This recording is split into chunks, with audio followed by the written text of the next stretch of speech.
Vamos a arrancar con todo y empezamos con el panorama internacional, ya que tenemos por aquí a Aarón, especialista en temas de finanzas y también nuestro geopolítico de confianza junto con Gaby. Y vamos a ver lo que publicó el día de hoy el presidente. Se llevó a cabo la reunión de la CELAC, una reunión virtual convocada, solicitada por el presidente López Obrador. Vamos a ver primero la intervención del presidente y ya de ahí vamos desglosando lo que ha venido pasando luego de esta reunión. Un atropello, es contra la norma, no puede ser, es lo peor. Presidente Andrés Manuel, tiene la palabra. Bueno, Xiomara, agradecerte por la convocatoria, agradecer a todos los participantes, a los presidentes de países, de pueblos hermanos.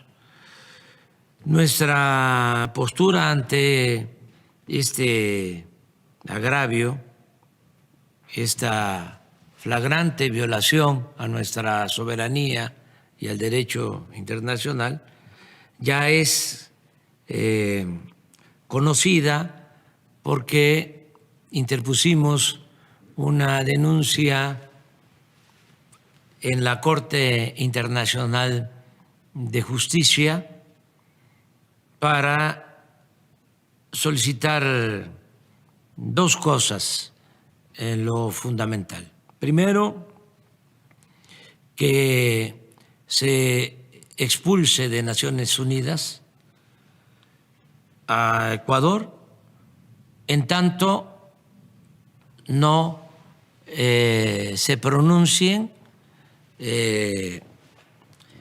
por la no repetición de este hecho vergonzoso y violatorio del derecho internacional. Eso es lo que estamos solicitando en primer término. Una expulsión de Ecuador de Naciones Unidas en tanto no haya una disculpa y un ofrecimiento de no repetición, de nunca más volver a hacer una canallada como la que nos tiene aquí reunidos. Lo segundo, que también es muy importante, es que se defina un procedimiento a partir de este caso para que si cualquier Estado actúa de la manera como lo hizo Ecuador, el Tribunal de Justicia presente a la Asamblea General de Naciones Unidas su resolución de expulsión en definitiva de la ONU y que los integrantes del Consejo de Seguridad de la ONU no puedan ejercer el ya caduco derecho de veto, que solo se someta a consideración de la Asamblea General y se vote para que los Estados miembros de manera democrática resuelvan sobre el asunto en cuestión. Si no hacemos esto, no vamos a poder vivir en un mundo regido por normas, por leyes. Le decía yo al presidente Lula que sería el mundo de los gorilas, estaríamos viviendo en el mundo de los gorilas, con todo respeto a los gorilas. Eso es lo que nosotros estamos planteando. Desde luego, está de por medio el derecho de asilo. Ustedes saben lo que ha significado históricamente para México el garantizar la protección y el asilo a perseguidos políticos. Es algo histórico que con mucho orgullo y decisión. Híjole, Publio, pues mira, lo que está sucediendo acá es que, bueno, en primer lugar, México está poniendo un precedente para tener cómo operar una vez que se dé uno de estos tipos de casos. Yo creo que este tipo de casos, aunque ha habido violaciones a las embajadas o ataques a embajadas, eso simplemente con lo que pasó en Irán, ahora con Israel, dejaría un precedente, un cómo se debe de actuar de parte del país atacado y el país atacante cuál va a ser su castigo. Creo que es buena la idea, pero sinceramente a mí me gustaría ver más una repercusión más sólida. O sea, este tipo de gobernantes, por ejemplo, Daniel Noboa, es un gobernante que es muy narcisista, muy, además de déspota, está viendo mucho por él, y primero él y después los suyos. Y hay que verlo de esa manera. O sea, a él, al final del día, que lo saquen de la ONU, no creo que realmente le duela. Hay que entender que hizo todo este ataque, atacó la Embajada de México, invadió territorio mexicano, que en la práctica fue eso, porque va a someterse a un referéndum. Y necesita verse como el presidente fuerte que no se le escapa ni un criminal. O al menos es la intención que le está dando. Por eso se fueron contra Jorge Glass, le dijeron que era un criminal, lo sentenciaron mientras estaba el proceso de asilo, con esta intención de que no se le va ni uno. Dispuesto literalmente a romper las leyes internacionales. Y yo creo que debería de haber mucho más, de alguna forma, un castigo mucho mayor. Digo, a mí me gustaría, si yo pudiera opinar, que realmente se buscara, por ejemplo, pues inclusive hasta arrestar aquí a Daniel Noboa, porque fue una violación a las leyes internacionales. Castigarlo de esta forma en la ONU no afectaría tanto a su percepción. Y no quiero decir que sanciones económicas no, porque al final del día quien lo termina pagando serían los ecuatorianos, no a él, no Daniel Noboa, sino me gustaría ver que la Corte Internacional pues sí, diera una orden de arresto contra este presidente porque esto viola las leyes. Entonces, creo que es interesante que México está creando este precedente para que en un futuro, bueno, en teoría, hasta Benjamín Netanyahu le tocaría esta voladora. Sabemos que no va a suceder por conforme se ha venido comportando y además que es bien cuidado por los Estados Unidos. Pero es interesante que se dé así, que se vayan a crear este tipo de normas. El día de ayer, Daniel Noboa, la verdad es que se burló prácticamente del presidente, diciendo que sí, que va a hacer las paces con unos tacos, prácticamente, y con un ceviche, el buen señor. Entonces, creo que no entiende la gravedad. A mí me dio mucho gusto que han estado saliendo distintos países como Venezuela, como Colombia, que aunque a ellos no les violaron ninguna embajada, sí se han puesto del lado mexicano. Hemos visto esta solidaridad latinoamericana con México, que se han venido uniendo y diciendo, ¿sabes qué? No, yo estoy en contra y rompo relaciones con Ecuador, mínimo hasta que se disculpe.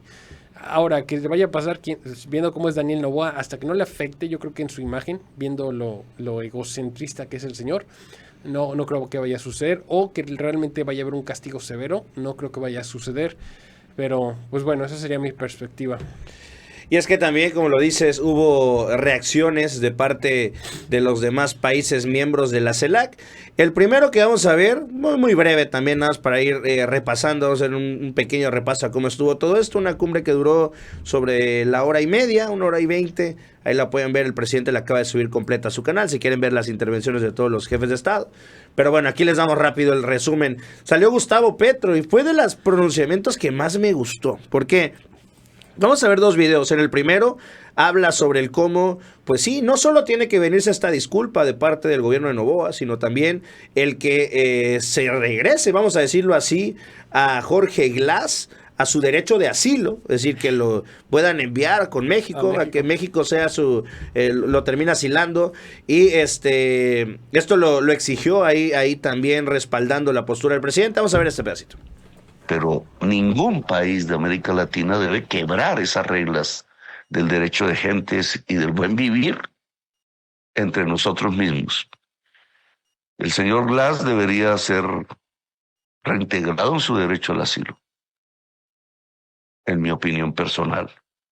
Y si el gobierno de México decide ir a la Corte Internacional de Justicia y a las Naciones Unidas, los acompañaremos. Espero el gobierno ecuatoriano pensar en América Latina, independientemente de la posición política e ideológica. Pensar que América Latina no se merece otros 100 años de soledad. A esa parte de lo que dijo también Petro, en un segundo momento comparó, y aunque es fuerte esto, terminó comparando lo sucedido en Ecuador con lo sucedido entre Irán e Israel en el último fin de semana, ya que guardando las proporciones, también pues se dio un ataque total a una embajada, con lo cual lo pone así Petro sobre la mesa para que dimensionemos. La realidad es que la diferencia entre esto es que el presidente López Obrador pues no está loco para declarar una guerra, pero sin duda alguna, créanme que más que sustento, después de lo que hizo Ecuador, se tenía. Vamos a ver. Ecuador y a Israel prácticamente dándose la mano en la competencia por la barbarie. Eso no puede ser.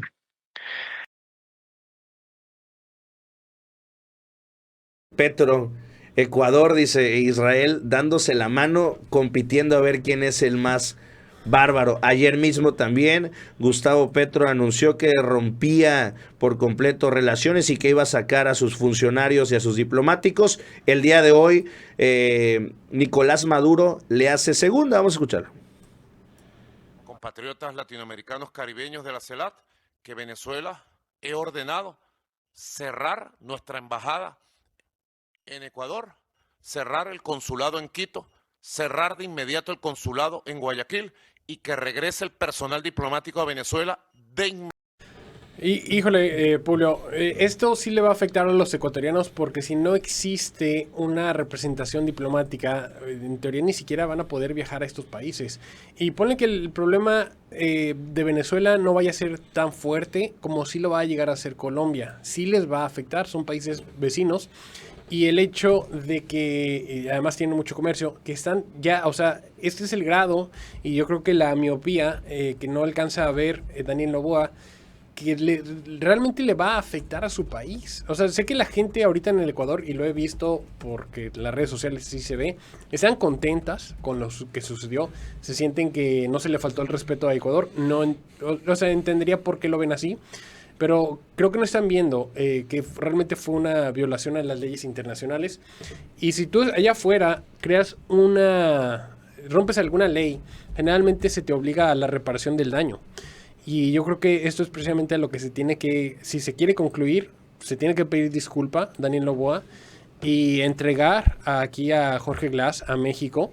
O sea, si ellos creen que es un delincuente, está bien. Ellos tienen obviamente su soberanía y su propio poder judicial. Se entiende completamente. El problema es el modo en que se hizo. Si Jorge Glass se hace asilado, tiene el derecho a vivir en México y Ecuador tiene el derecho a pedirlo, demostrando, ahora sí que a través de una extradición, demostrando que es un criminal. Y ese es el paso que se saltó por completo Ecuador, y simplemente diciendo que México lo iba a salvar, fue y es que se meten a la mala a la embajada y bueno, pasó todo lo que sucedió. Entonces, creo que Ecuador ya tiene graves problemas, cada vez se le está escalando más y como tú dices, si México fuera un país tipo Estados Unidos, si aquí Obrador estuviera tan mal de la cabeza como lo está Joe Biden, México tendría el derecho internacional, ahora sí que como dicen allá, de defender a la autodefensa. en la práctica, México podría atacar a Ecuador bajo las leyes internacionales. Digo, no estoy pidiendo que se haga, no, por supuesto que no, pero bajo estas normas internacionales, como fuimos atacados, fuimos invadidos, sí lo podría hacer. Por eso es que se compara tanto con Israel e Irán, precisamente porque en grados menores también fue un ataque a la embajada mexicana. Y es, creo yo, lo que no se da cuenta aquí Ecuador o Daniel Noboa en este error tan grave en el que está cayendo. Y es que ya vienen también, si bien no sanciones económicas como tal, sí le va a golpear en términos económicos. Recordemos, estaba yo informando un poquito, sinceramente no sé mucho cómo funcionaba la economía y el tipo de quiénes eran los principales socios comerciales de Ecuador. Bueno, es Estados Unidos, lógicamente, pero también tenían una relación estrecha con Colombia. Sí, Colombia sí. les compraba el gas. Y tras la ruptura que se da ahorita entre estos países, anunció que desde hace más de 2 semanas se empezó, vamos a decirlo así, a Colombia empezó a hacer un plan obrador, lo podríamos decir, en el cual pues ya no le va a comprar gas e hidrocarburos a Ecuador, sino que hace, y ahí es donde todo empieza a conectar, hace una alianza con Venezuela, con Nicolás Maduro, que es, pues bueno, es el dueño de todo el hidrocarburo y el gas del bendito mundo, ¿verdad? Con lo cual ya, vamos a decirlo así, abandonan, dejan de comprarle a Ecuador y se van con Venezuela. Por eso es que toma también, y por eso es que es tan coordinado el rompimiento y la postura que fija el día de hoy también el mismo Maduro, junto con también Gustavo Petro, que bueno, se suben también con todo a defender al presidente López Obrador, y ahí es donde realmente le vendrá el golpe a Noboa, cuando empiece a ver cómo pues su economía se empieza a ir a pique por su irresponsabilidad, por su falta de experiencia, pero sobre todo por su prepotencia y pues ante su corta edad, que la edad no tiene nada que ver con ser inteligente ni mucho menos, pero lo que sí se vio Noboa fue terriblemente novato, y lo decía ayer Noroña, lo que pensó es que podía él hacer, pues como ha vivido, siendo el hijo junior de un magnate millonario, el cual vive sin consecuencias, así como el hijo de Xóchitl, así como Fofo Márquez, los cuales no importa lo que hagan, finalmente se van a salir con la suya. Pues en esta ocasión parece que se iba a perder la partida ante, pues no ante López Obrador, ante la condena internacional. Ecuador lo que tiene, ya nada más para agregar ahí en un punto más, ellos no tienen una moneda nacional, así como en México tenemos el peso mexicano, ellos utilizan el dólar estadounidense. Entonces, a comparación con nosotros, aquí en México, si de repente Banxico quiere acelerar, por ejemplo, la economía, puede bajar las tasas a su gusto, y esto genera que pueda circular más efectivo, o sea, pueda activarse la economía. En Ecuador no pueden hacer esto tan fácil porque no tienen dólares, ellos no los imprimen, tienen que estarlos consiguiendo desde el extranjero, ya sea que se lo compren en Estados Unidos, o bien le vendan algo a Colombia, a cualquier otro país, y que les paguen en dólares. Y este va a ser uno de los primeros problemas que va a tener Ecuador. Digo, yo no estoy a favor de que le pongan sanciones, porque al final del día las sanciones económicas... Sí, el que sufre es el pueblo. Exactamente, el pueblo. O sea, no estamos buscando recrear las cadenas que le pusieron a Venezuela. Por supuesto que no. Aquí quien realmente sufre es el pueblo. Y el pueblo ellos no hicieron esto. Por eso, pero sí, pues sí podemos analizar económicamente qué le puede suceder a Ecuador. Y si empiezan a cortar las relaciones comerciales, más que nada, dejan de exportar, dejan de importar, van a empezar a percibir menos dólares. Y esto sí los puede llevar a una recesión económica. Entonces, si tienen deudas, si el gobierno de Ecuador tiene deuda, pues le va a ser más difícil poderle estar pagando. Y eso puede llevar, inclusive, dependiendo de qué tan grave sea, hasta un impago.